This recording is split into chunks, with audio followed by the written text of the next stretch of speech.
امروز 23 اسفند ماه 1403 ارسال دستگاه شریدر داریم برای جناب آقای اکبری کشور عراق. این دستگاه شریدر دو شافت هستش، تیغه‌های فولادی داره، 2 عدد الکتروموتور 7.5 اس و گیربکس مکعبی تنه شدنی داره. این ورم تابلو برق دستگاه هستش، مدار چپگر راست کرده، بار از این ور ریخته میشه داخل دستگاه، خورد میشه به این صورت. این قسمت خروجی مواد هستش. وزن دستگاه تقریبا 480 کیلوه. امروز ارسال داریم برای کشور عراق.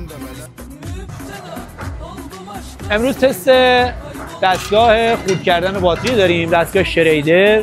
این باتری ها رو میندازن داخل دستگاه، خورد میشه.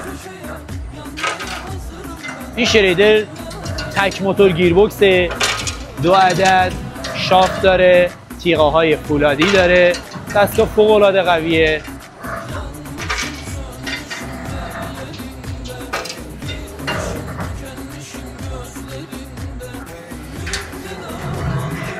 این هم باتریایی که خورد شده است.